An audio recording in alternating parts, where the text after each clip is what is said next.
শুধুমাত্র নবীজির প্রতি দরুদ প্রেরণ করার আমলটাই জিকির হিসাবে সবচেয়ে বেশি করেন। দোয়া হিসাবে যদি এটাই আপনি সারাদিন করতে থাকেন তো আপনার জন্য যথেষ্ট হবে, আল্লাহর কাছে আর কিছু না চাইলেও চলবে। দুরুদ মানে হলো নবীজির জন্য দোয়া করা।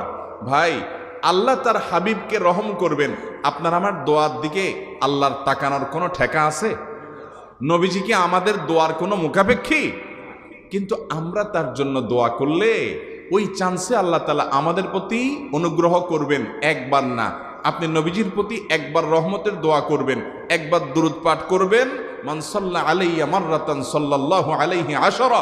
নবীজি সাল্লাল্লাহু আলাইহি সাল্লাম বলেছেন, একবার আমার জন্য তোমরা দোয়া করলে, আমার প্রতি দুরূদ পাঠ করলে, আল্লাহ তাআলা তোমাদের জীবনে 10 বার 10 জায়গায় 10 টাইমস তোমাদের উপর আল্লাহ তাআলা অনুগ্রহ করবেন। আপনি টেরও পাবেন না কত জায়গায় আল্লাহ অনুগ্রহ করেছেন, আল্লাহ বাঁচাই দিয়েছেন, একটুর জন্য শেষ হয়ে যান নাই। ওই যে দুরূদ পড়ছেন,